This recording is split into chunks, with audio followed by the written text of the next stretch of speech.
Bueno, yo diría que en la obra de Octavio Paz hay tres vetas principales, ¿no? Que podríamos destacar.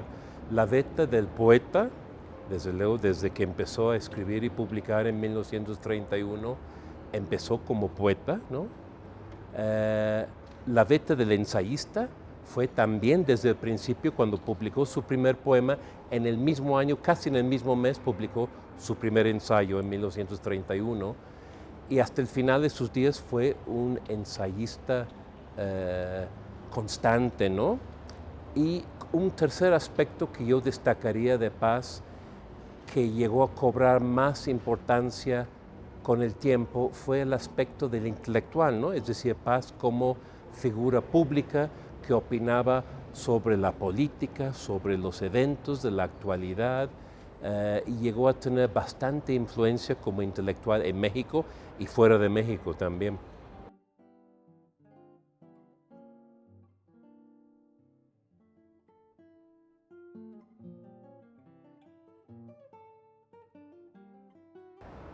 Bueno, este es el aspecto que más se ha destacado en México, me parece, ¿no? Si uno analiza la totalidad de publicaciones que hay sobre Octavio Paz, es curioso que en México despierta más interés su actividad como intelectual, como figura pensante, ¿no? Eh, Hay muchos libros sobre Paz el intelectual, Paz opinando en Televisa, Paz en relación con los distintos sexenios de la política mexicana, Paz como intelectual, ¿no? Es curioso, ¿no? Porque en otros países el interés principal de la crítica ha sido hacia la obra más bien literaria de Paz, ¿no? Pero leyendo de repente la bibliografía mexicana, uno tiene la impresión de que aquí Paz ha sido más importante como intelectual e incluso para algunos ha sido una especie de ideólogo, ¿no? Cosa que a mí personalmente me sorprende, ¿no? Porque ideólogo es una palabra que el mismo Paz odiaba, ¿no? Él nunca se consideró un ideólogo, se consideró un escritor que sí opinó sobre la cosa pública, pero sus opiniones eran siempre personales, nunca quiso representar a nadie. Entonces la conciencia que habla en sus ensayos, al igual que en su poesía, es la conciencia de un escritor pues individual, solitario, disidente, ¿no? No intenta representar a nadie.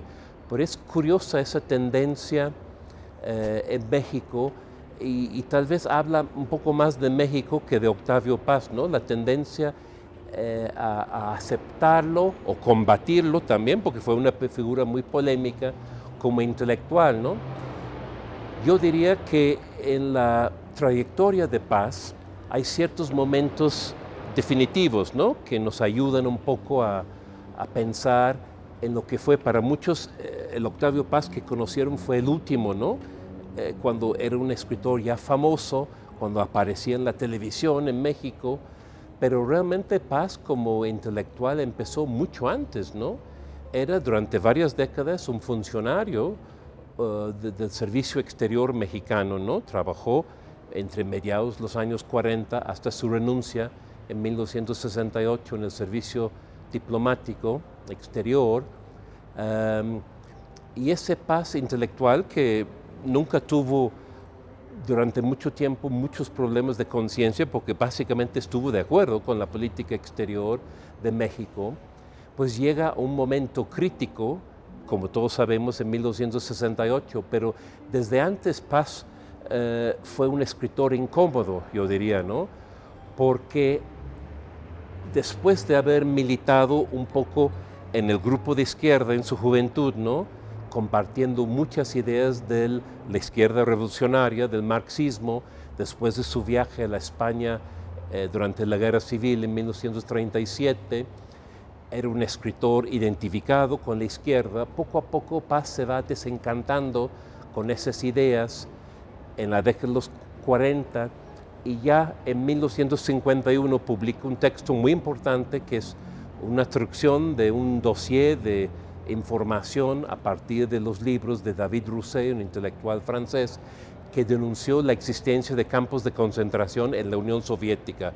Esto fue un punto un parteaguas, podríamos decir, porque Paz publicó esto en la revista Sur de Buenos Aires en 1951 y marcó su ruptura con la izquierda estalinista. A partir de ahí, Paz se volvió un crítico abierto, fuerte, del estalinismo en América Latina. Desde antes había roto con Pablo Neruda, otro poeta muy identificado con el estalinismo, pero a partir del 51 ya muchas figuras identifican a Paz y lo colocan en el campo contrario, ¿no?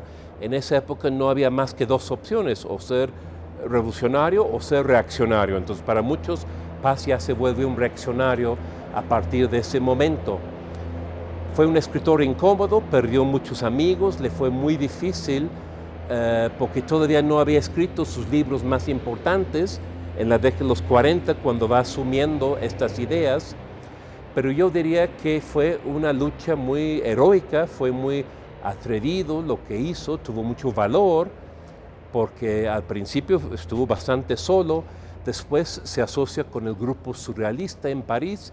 En los años en que vive en París, Paz se acerca a lo que queda del grupo surrealista. Estamos hablando de 1946 hasta principios de la década siguiente, cuando vive en París, y ahí se identifica con ciertos postulados del movimiento surrealista, ¿no? Y sobre todo con su postura anti-estalinista también, ¿no? Paz nunca fue un surrealista realmente ortodoxo, ¿no? Sino que compartió con Breton ciertas ideas sobre la libertad, sobre la literatura como experimentación y la postura anti-estalinista de Breton, ¿no? Y luego el Octavio Paz, digamos, siguiente que queda en la mente de los lectores es el Octavio Paz de 1968, ¿no? Se suele olvidar a veces que Paz fue el único funcionario que renunció a su puesto a raíz de los eventos de Tlatelolco en 1968. Paz era embajador de México en la India.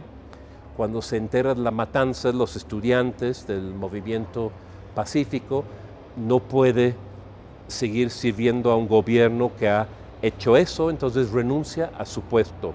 Eso crea muchas expectativas, aunque Paz en ese momento no puede regresar a México, es una persona non grata para el régimen, tiene que existir dando clases en distintos países después de su renuncia, y cuando regresa a México, después de un intento fallido de organizar un nuevo partido en oposición al PRI, empieza realmente a reflexionar sobre la política interna mexicana, funda una famosa revista que se llama Plural, que dependía del periódico Excelsior, de Julio Scherer. Desde entonces data la amistad entre Paz y Scherer, y Paz se vuelve ahí un crítico fuerte del sistema político mexicano, ¿no? Y tal vez el otro Paz que queda en la mente de muchas personas es el Paz final, el que ya está identificado con el neoliberalismo, aunque creo que la etiqueta no le queda para nada, ¿no? Porque no cree en muchos de los postulados del neoliberalismo, como en la sabiduría del mercado, ¿no? Que Paz nunca aceptó eso, ¿no? Él siempre pensó en la necesidad de un Estado rector, ¿no? Pero sí aceptó ciertas críticas en contra del Estado paternalista anterior que había dominado la política mexicana desde la Revolución, ¿no? Entonces empezó, y en el libro El Ogro Filantrópico están expresadas esas ideas críticas sobre el Estado mexicano que mucha gente no quiso aceptar, cayó un poco mal en la izquierda mexicana, ellos no entendían muy bien en ese momento esas críticas. Hoy creo que podemos entender más y entender bastante bien esas críticas, ¿no? Sobre un Estado antidemocrático, autoritario, corrupto, y un Estado que sofocaba a la población civil, ¿no?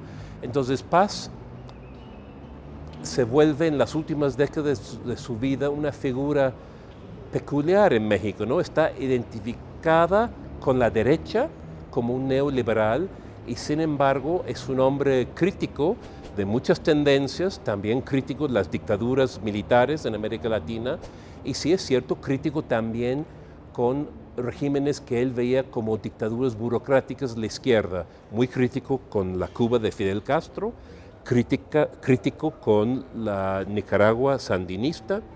Esto también le engendra varias peleas con la izquierda. Tal vez podríamos decir hoy que Paz nunca tuvo un interlocutor de altura en la izquierda mexicana, ¿no? Tal vez la única polémica que más o menos queda es la que sostuvo con Carlos Monsiváis en algún momento, en las páginas de Proceso, ¿no? En Nexos y en Proceso, pero en el fondo yo creo que no tuvo nunca el diálogo que mereció, porque él siempre buscaba dialogar con la izquierda, no con la derecha, que él rechazaba, ¿no? Como fuerza intelectual, sino con la izquierda. Entonces, esos serían los momentos, digamos, simplificando mucho, ¿no? Importantes del Paz intelectual, el joven comprometido, el que viaja a España en la guerra civil, el que se desencanta con el mito de la revolución bolchevique y empieza a criticar el régimen soviético. Después, el que renuncia a su puesto como embajador de México en la India a raíz de la masacre de 1968 en Tlatelolco. Y por último, el último Paz en México, que está identificado como una figura del poder, pero yo creo que fue una figura siempre un poco incómoda, ¿no? Para el mismo poder. Es cierto que al principio creyó en el programa reformista de Carlos Salinas de Gortari, por ejemplo. Como mucha gente, él pensó que era un auténtico reformista y solo después, cuando ya era muy tarde, se dio cuenta que no lo era, ¿no? Entonces ahí sí uno podría hacer una crítica tal vez legítima, yo creo, de Paz, que no guardó distancia frente al príncipe, que fue uno de sus propios postulados, ¿no? El intelectual debe ser independiente, no debe acercarse demasiado al príncipe, debe mantener una postura crítica como intelectual. Tal vez en el caso de Carlos Salinas de Gortari no mantuvo esa postura crítica independiente.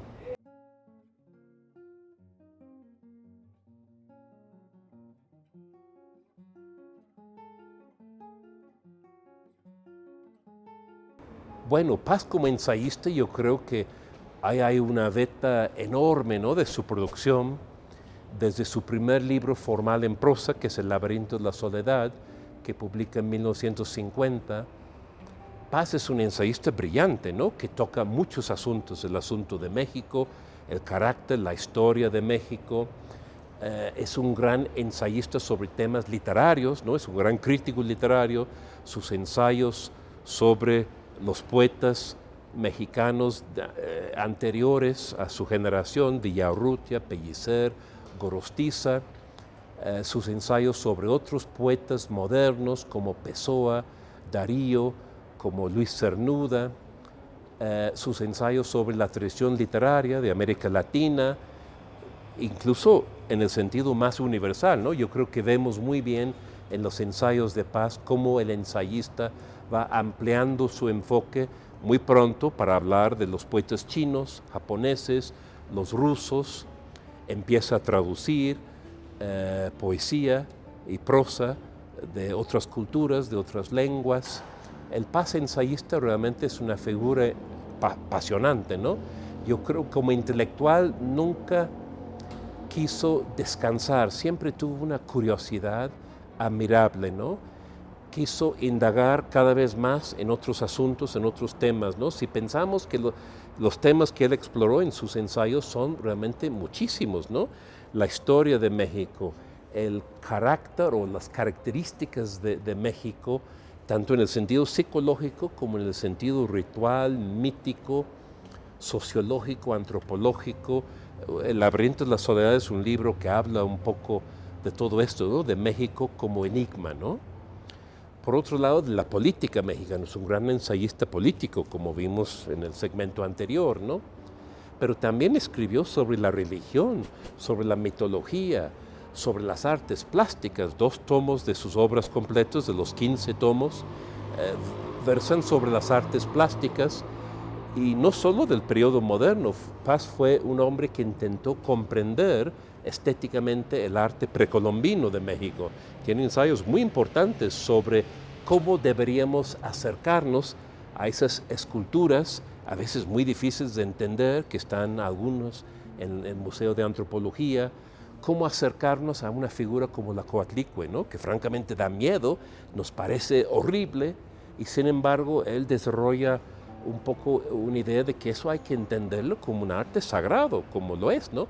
No con los cánones modernos del arte como la estética de la belleza. Obviamente la Coatlicue no cabe dentro de cánones modernos así.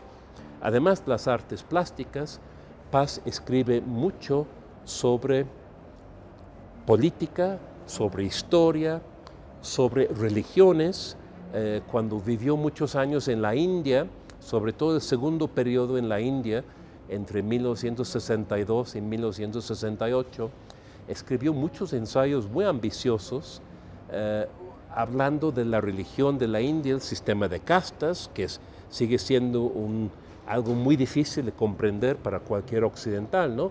¿Cómo es posible que exista todavía un sistema de castas aparentemente inamovible en la India hasta la actualidad, ¿no? Entonces, un libro como Conjunciones y Disyunciones, que compara elementos del budismo, del tantrismo, con las religiones cristianas de Occidente, es un libro muy ambicioso.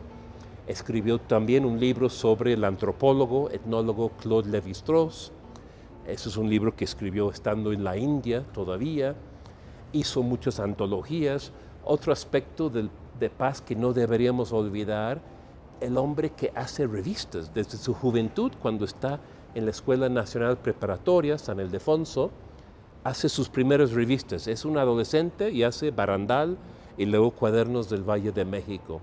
Más tarde participa en El Hijo Pródigo. Más tarde todavía, cuando regresa ya a México después de la renuncia, hace Plural, y cuando se acaba Plural hace Vuelta hasta el día de su muerte, ¿no? Es decir, Paz era un gran organizador de grupos, siempre organizaba alrededor de sí un grupo de personas de distintas edades para lanzar revistas, para hacer proyectos colectivos. Es otro aspecto admirable, ¿no?, de su energía intelectual, yo diría, ¿no? Paz como hacedor de revistas, Paz también antólogo, casi desde su juventud. En la época de la Guerra Civil hace una antología apoyando la causa republicana en España. Años después participa en Laurel, una muy famosa antología de poesía hispánica que se publica en 1941. Años después, en 1966, hace una antología que ya se ha vuelto clásica, Poesía en Movimiento, la hace con otros 3 poetas mexicanos. Es decir, el Paz antólogo también es una faceta muy digna de estudio, ¿no? Otra faceta que yo recomendaría también es el Paz ensayista sobre los temas que no son temas de especialización. ¿A qué me refiero? El libro sobre el amor, ¿no? La llama doble, eso ya es el último Paz. Pues es un libro maravilloso donde él expone lo que ha sido el amor en Occidente, sobre todo, aunque habla del mundo islámico también, del sufismo, pero básicamente sobre Occidente a partir de Platón, que es el fundador de la visión del amor en Occidente, hasta llegar al presente, pasando por figuras como el Marqués de Sade, como Denis de Rougemont, que habló del amor cortés, o como un pensador moderno que influyó bastante en Paz, como era Georges Bataille, ¿no?, un pensador francés de los años de la posguerra en Francia, figura que Paz trató personalmente cuando vivió en Francia. Entonces, está el tema del amor, ¿no?, también del ensayista. Y claro, yo diría que los ensayos tal vez más perdurables de Paz son ensayos que tienen que ver sobre todo con la literatura, pero no únicamente con la literatura. Me refiero al gran libro sobre Sor Juana Inés de la Cruz, ¿no? Paz escribió a principios de los 80 el libro que se llama Sor Juana Inés de la Cruz o Las Trampas de la Fe, que yo diría que es un libro también parteaguas, ¿no? Los estudios sobre Sor Juana se pueden dividir en un antes y un después, porque ese libro despertó un nuevo interés en esa figura máxima de las letras nacionales, digamos, que es Sor Juana. Es un libro sobre ella, es una biografía, realmente es la historia de su vida, de sus conflictos con las autoridades eclesiásticas, de por qué se volvió monja, por qué quiso entrar en un convento a estudiar en lugar de seguir el camino normal para una mujer de su época, que era casarse. También analiza la obra, es un gran libro de crítica literaria, rescata la profunda modernidad y la maestría de la obra poética y teatral de Sor Juana Inés de la Cruz. Además, rescata la respuesta a Sor Filotea como tal vez el primer texto autobiográfico importante de las Américas. Es un texto fundador, es la historia de su propia vida y es su propia autodefensa como mujer, como intelectual.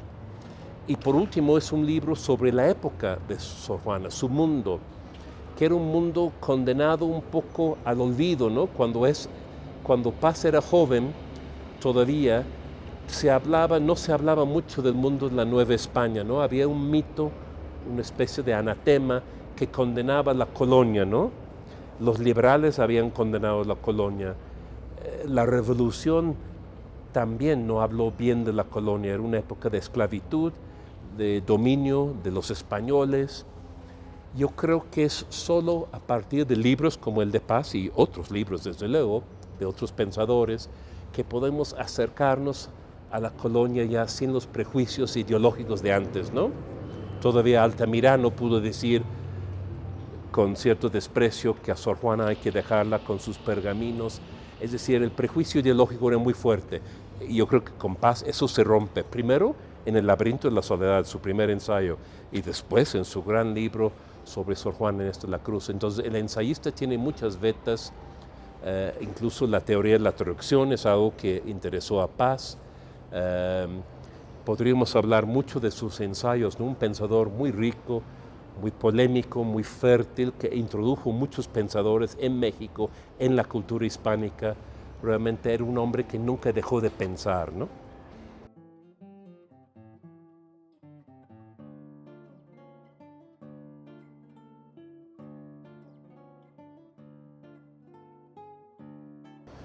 Pues yo creo que Paz era en primer lugar un poeta, ¿no? Él mismo se consideraba principalmente un poeta.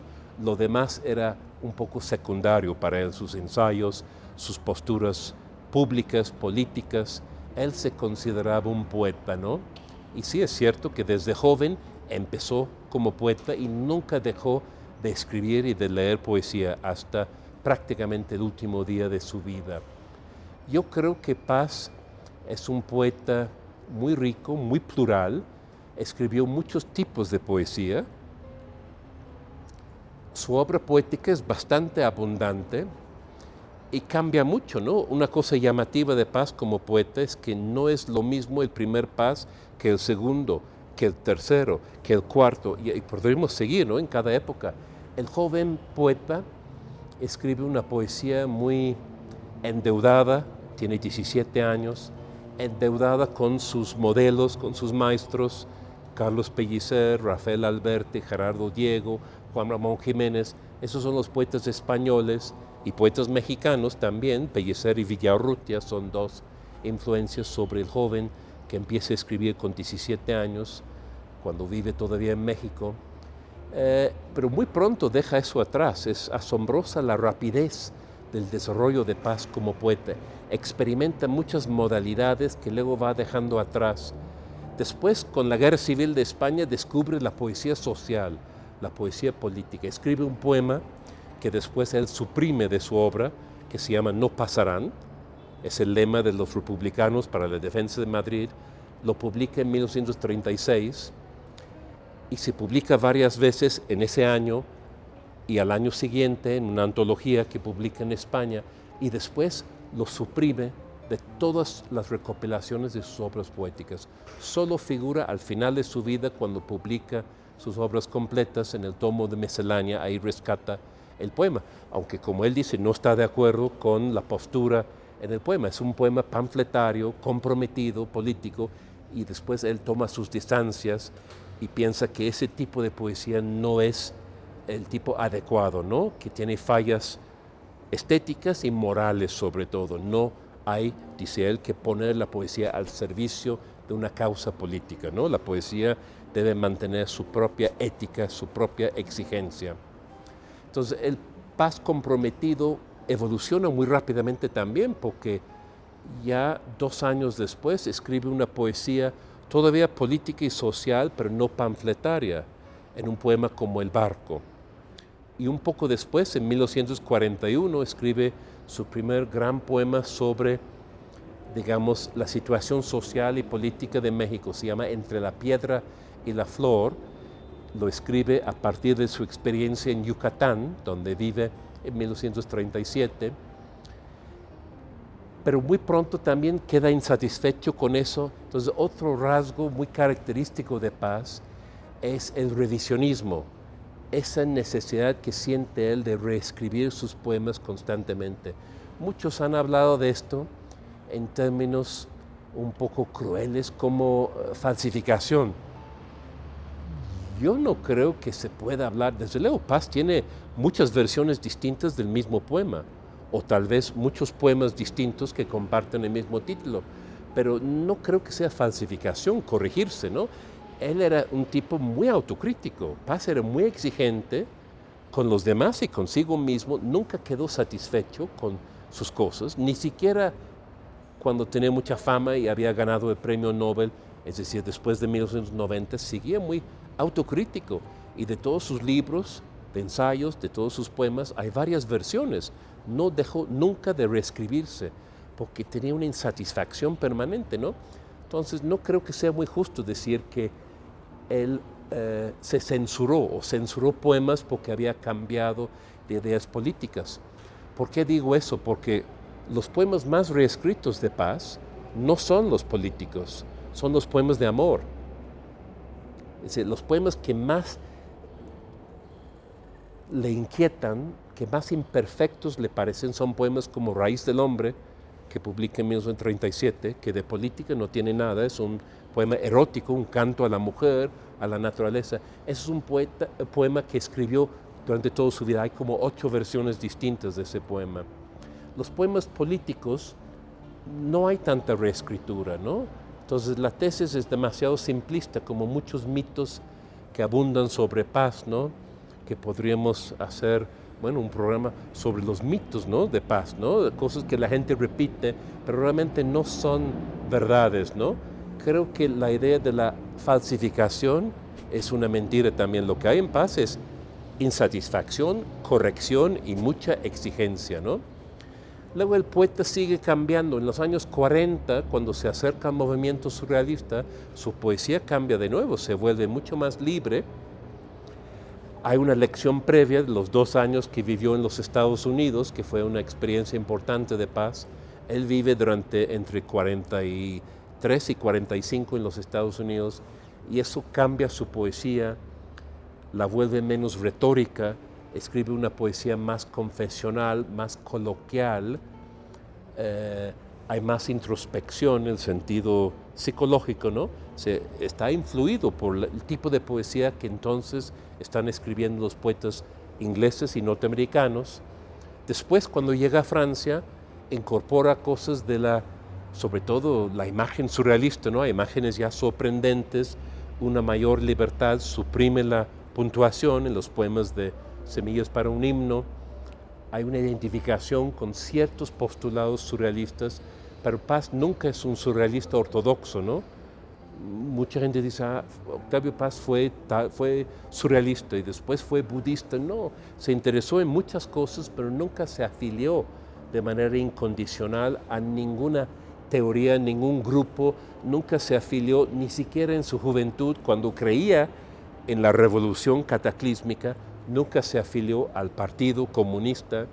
Después, su surrealismo es un surrealismo muy peculiar porque toma muchas cosas, rechaza otros elementos principales del surrealismo, como la escritura automática, como la dependencia freudiana, la concepción de la inspiración que tienen Breton y los surrealistas. Paz nunca comparte esa idea, le parece muy limitada y critica la idea en varios libros. Pero hay un Paz que sí dialoga mucho, muy de cerca con el surrealismo. Curiosamente son sus libros más mexicanos, los libros marcados por el surrealismo como Águila o Sol, libros como Semillas para un himno, algunos los poemas de La Estación Violenta, ¿no? Después hay otro poeta posterior, que es un poeta ya, yo creo que llega a una plena madurez en La Estación Violenta, ese gran libro que publica en 1958.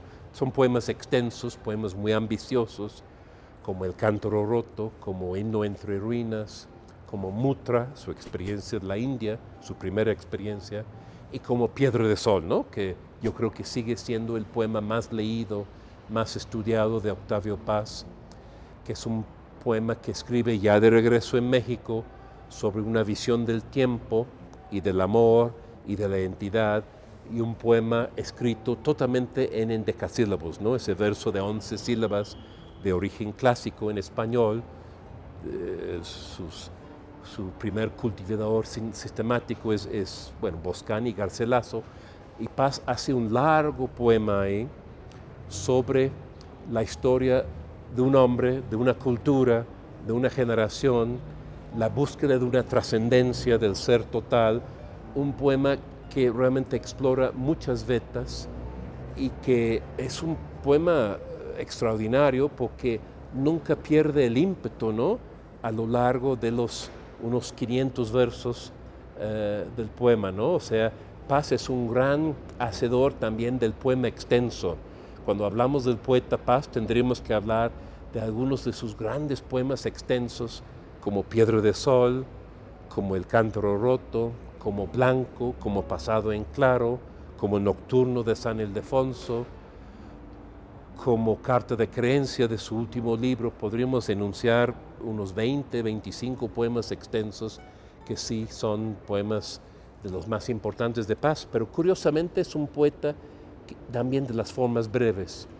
Esto puede ser sorprendente, ¿no? El mismo poeta que hace los grandes poemas épicos, autobiográficos, también es el poeta que hace poemas como el haiku japonés, ¿no? Brevísimos poemas de 3 versos que captan instantáneamente una sensación, una percepción de la naturaleza y plasma eso en poemas breves. Paz es un maestro de las formas extensas y de las formas instantáneas también, ¿no?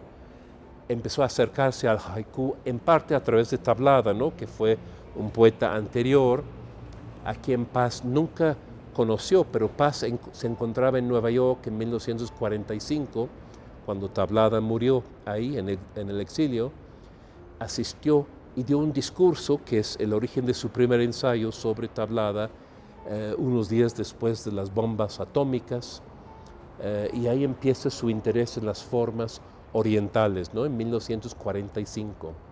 Entonces, el Paz poeta, yo creo que es un Paz muy rico, muy plural, tiene muchos momentos, pero siempre trata de ser fiel a sí mismo a través de esos cambios, ¿no? Hay ciertos elementos que persisten en toda la obra de Paz, que es el poeta del amor, es un poeta amoroso, erótico, desde el principio hasta el final, cree en el amor como un acto de completud, ¿no?